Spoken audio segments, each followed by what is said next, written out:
Welcome to one biology. अब start करते हैं इन डिटेल में डाइजेशन प्रोसेस को। इसके पहले के दो वीडियोस में हमने देखा डाइजेशन का इंट्रोडक्शन पार्ट, एग्जैक्टली डाइजेशन क्या होता है और कौन सी चीज़ों का डाइजेशन हमें पढ़ना है।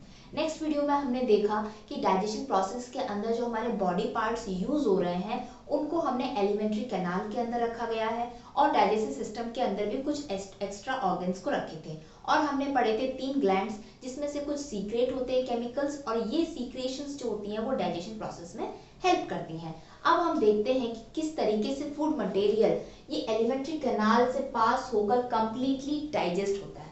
तो अगर डाइजेशन हो रहा है तो फूड होगा।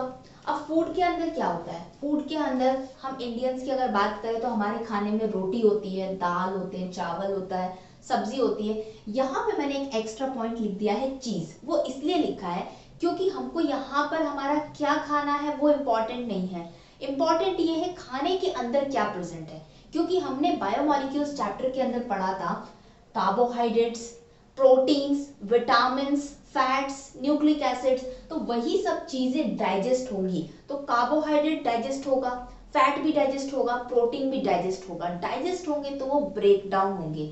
तो सबसे पहले जो रोटी है हमारे खाने में और राइस यानी कि चावल, इन दोनों के अंदर प्रेजेंट क्या होता है? कार्बोहाइड्रेट्स। फाइन, इसके अंदर भी होता है कार्बोहाइड्रेट। देन जो हमारी दाल होती है इसके अंदर प्रेजेंट होती है प्रोटीन्स। क्या होते हैं? प्रोटीन्स। और भी चीजों में प्रोटीन्स होते हैं, यहाँ पर हम केवल ये 4 या 5 चीजों को लेकर समझते हैं।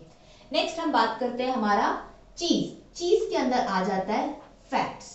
और सब्जी के अंदर बहुत सारे न्यूट्रिएंट्स होते हैं, विटामिन्स होते हैं, वो अभी हमें नहीं देखने हैं। हमारा यहाँ पर 3 जो मेन आइटम है या इंग्रेडिएंट है वो क्या है? कार्बोहाइड्रेट कैसे डाइजेस्ट होगा और कौन सी सिंपल फॉर्म में बन के वो एब्जॉर्ब होगा।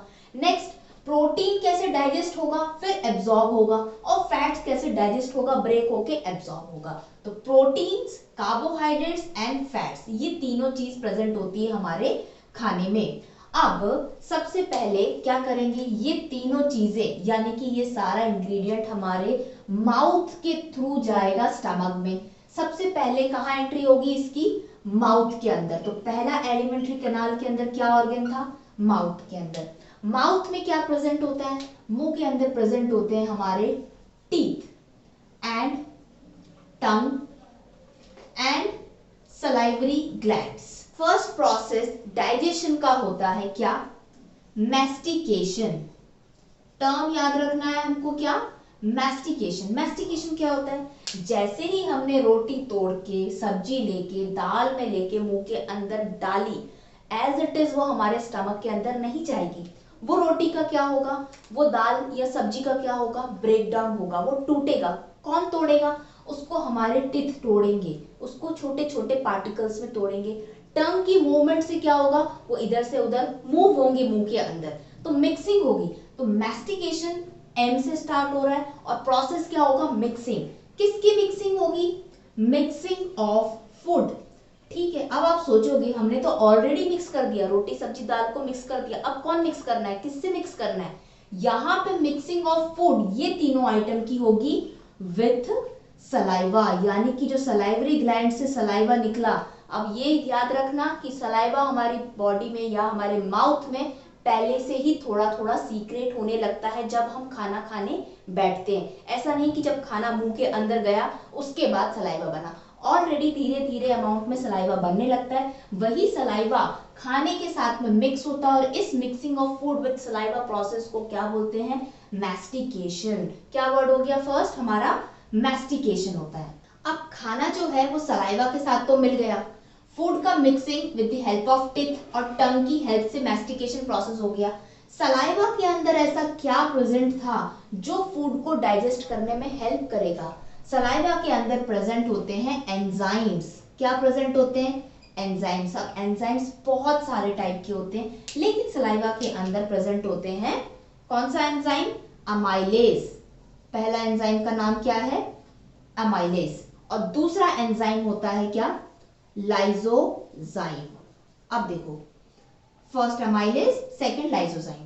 हम अगर खाना खाते हैं तो खाना खाने से पहले हम हाथ धोते हैं। क्यों धोते हैं? ताकि जो भी हमारी हाथ की गंदगी है या डर्ट है वो हमारे मुंह के अंदर, हमारी बॉडी के अंदर ना पहुंचे, क्योंकि इससे इन्फेक्शन हो सकता है। तो अब अगर बाई चांस थोड़ा सा खाने में और भी गंदगी आ चुकी है, या मान के चलो उसी खाने में थोड़ा बहुत था जो हमारी बॉडी के लिए जरूरी नहीं है, तो लाइसोजाइम एंजाइम प्रेजेंट होता है सलाइवा के अंदर। उसका काम होता है एंटीबैक्टीरियल या anti microbial. Anti microbial means जो भी खाने के अंदर अनवांटेड माइक्रो ऑर्गेनिजम्स प्रेजेंट हैं जो हमारी बॉडी के लिए यूजफुल ना है और हार्मफुल हो सकते हैं, उनको लाइसोजाइम एंजाइम क्या करेगा? मार देगा। और वो एंजाइम सबसे पहले सलाइवा में प्रेजेंट होता है। सोचो, पेट में आने से पहले ही बहुत से माइक्रो ऑर्गेनिजम्स को हमने पहले ही खत्म कर दिया। पहले खत्म करना है तो स्टार्टिंग का जो भी एलिमेंट्री कैनाल के अंदर पार्ट होगा उसके अंदर वो एंजाइम्स होने चाहिए या एंटी माइक्रोबियल एजेंट्स होना चाहिए जो लाइसोजाइम है। तो ऑब्वियसली हमने पढ़ा था पहले कि सलाइवरी ग्लैंड सबसे पहले आता है, सीक्रेशंस होता है, तो सलाइवा के अंदर लाइसोजाइम एंजाइम्स प्रेजेंट होते हैं जो फूड के अंदर अनवांटेड माइक्रो ऑर्गेनिजम्स को मार देते हैं। नेक्स्ट बात करते हैं अमाइलेज की। अमाइलेज एक ऐसा एंजाइम है जो ब्रेक करता है स्टार्च को। किसको ब्रेक करता है? स्टार्च को ब्रेक कर देता है। अब स्टार्च क्या है? स्टार्च एक टाइप ऑफ कार्बोहाइड्रेट है, पॉलीसैकेराइड है। तो हम लोगों ने कार्बोहाइड्रेट क्या खाया? रोटी खाई, चावल खाया। तो रोटी और चावल ये सारे फूड में से इसके अंदर जो भी कार्बोहाइड्रेट पॉलीसैकेराइड्स प्रेजेंट थे, मुंह के अंदर आते ही सलाइवा के अंदर जो अमाइलेज था उसने स्टार्च को क्या कर दिया? ब्रेक डाउन कर दिया और क्या बना दिया यहाँ पे? माल्टोज। अब रोटी में, चावल में जितना भी स्टार्च था वो क्या बन चुका? माल्टोज। लेकिन ये जो सलाइवा के अंदर अमाइलेज एंजाइम प्रेजेंट होता है ये इतनी क्वांटिटी में नहीं होता कि जितना भी हमने कार्बोहाइड्रेट खाया है वो सारा माल्टोज बन जाए। तो इसलिए यहाँ पर इंपॉर्टेंट क्या है? मान के चलो आपने 100% स्टार्च खाया, अब वो कितना भी परसेंटेज रोटी में हो सकता है, 50 हो, 50 आपका राइस में हो, या रोटी के अंदर 20 हो, बाकी का 80% स्टार्च आपका राइस के अंदर हो, उससे हमें मतलब नहीं है। जो भी आपने स्टार्च खाया वो आपके लिए 100% था। तो जो एंजाइम, अमाइलेज एंजाइम सलाइवा के अंदर प्रेजेंट है वो ओनली 30% स्टार्च को ही माल्टोज में कन्वर्ट करेगा। कितना? 30%। तो इसका मतलब बाकी का जो 70% का स्टार्च है वो आगे चल के स्टमक या फिर डियोडेनम या स्मॉल इंटेस्टाइन के अंदर क्या होगा? ब्रेक होगा। तो टोटल स्टार्च यानी कि जो कार्बोहाइड्रेट हम खा रहे हैं हमारे खाने में डाइजेशन प्रोसेस के अंदर, उसमें ओनली 30% ही डाइजेशन माउथ के अंदर होता है। किसका? कार्बोहाइड्रेट का, स्टार्च का। ठीक है। अब जो मैस्टिकेशन प्रोसेस हुआ था, जो खाना हमने टिथ और टंग की हेल्प से ब्रेक डाउन करके क्या बना दिया था? एक डिफरेंट स्ट्रक्चर। खाना एज इट इज सॉलिड था, उसको हमने छोटे छोटे पार्ट्स में तोड़ दिया और तोड़ने के बाद में सलाइवा के साथ वो मिक्स हो गया, तो उस स्ट्रक्चर को बोलते हैं बोलस। तो यहाँ पर माउथ के अंदर मैस्टिकेशन होने के बाद अब हम फूड नहीं बोलेंगे, क्या बोलेंगे? बोलस फॉर्म हो जाता है। क्या फॉर्म होता है? बोलस।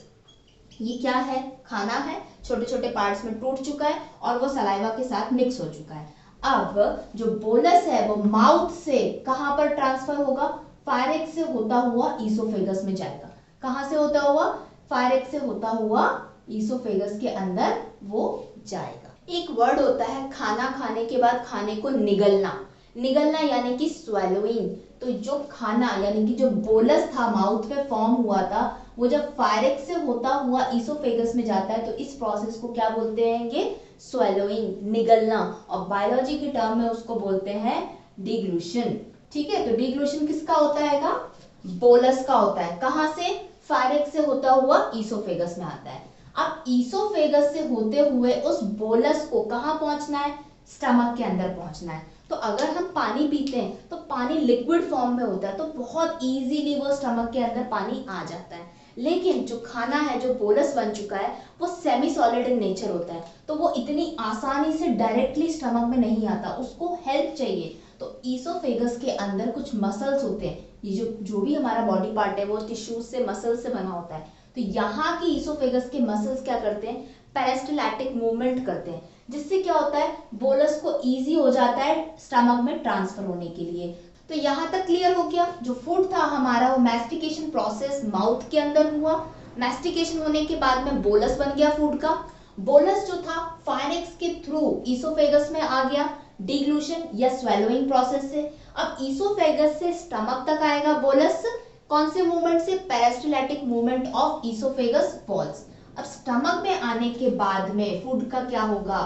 फूड नहीं बोलेंगे, अब क्या बोलेंगे? जो बोलस अब कहाँ आ चुका आएगा? स्टमक के अंदर।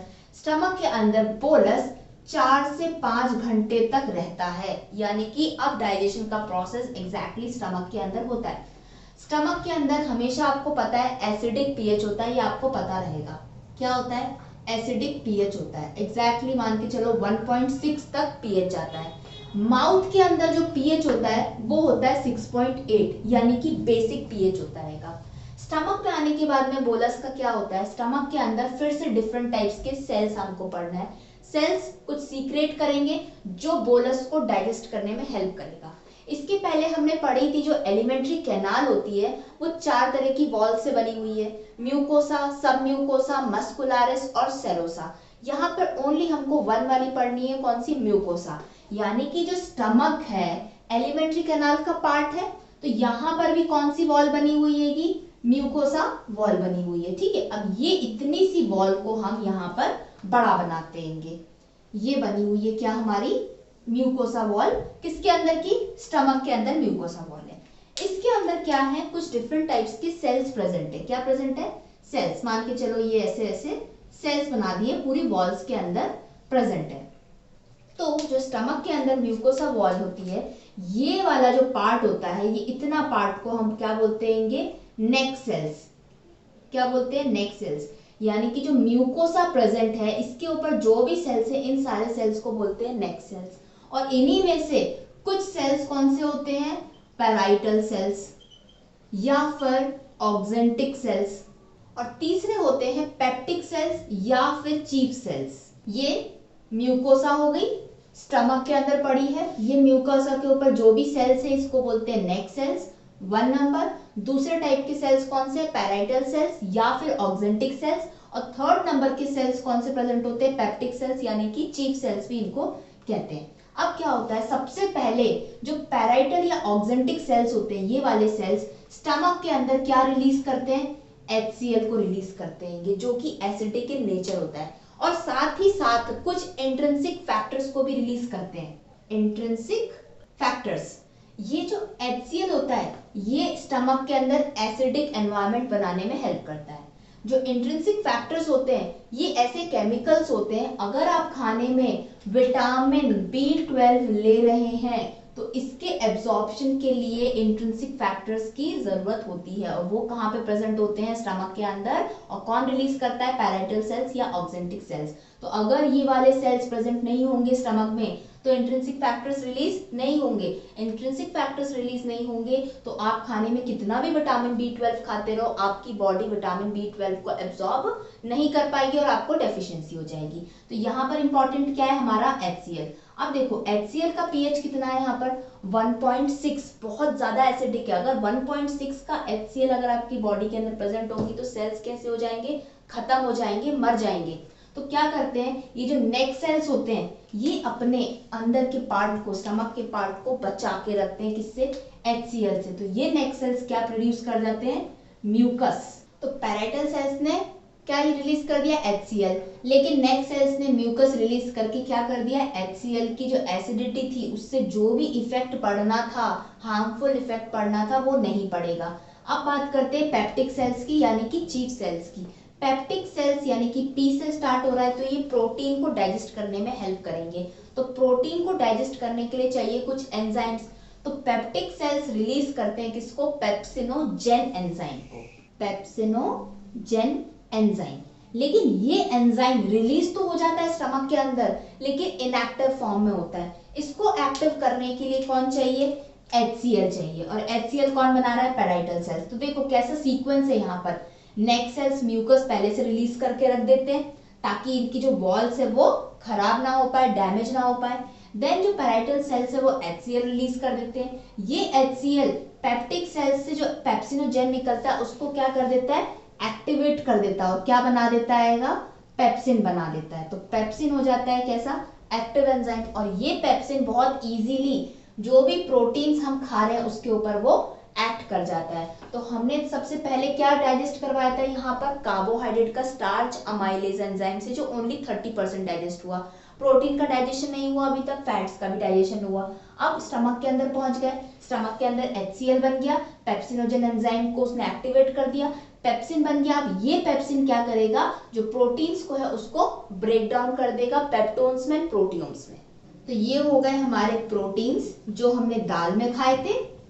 अब ये प्रोटीन हो जाएंगे क्या, ब्रेक किसमें, पेप्टोन्स में एंड प्रोटियोज में। और कौन एंजाइम करेगा, पेप्सिन।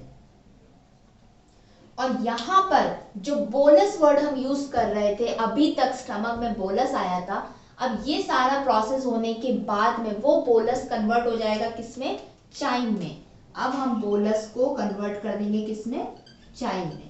तो स्टमक में HCl रिलीज होने के बाद, पेप्सिनोजन एक्टिवेट होने के बाद, पेप्सिन जब प्रोटीन को डाइजेस्ट कर चुका होता है, तब उसके बाद जो भी मटेरियल बचता है उसको हम क्या बोलते हैं, चाइम। अब ये चाइम जो है स्टमक से अब कहाँ एंटर कर जाएगी, स्मॉल इंटेस्टाइन के अंदर।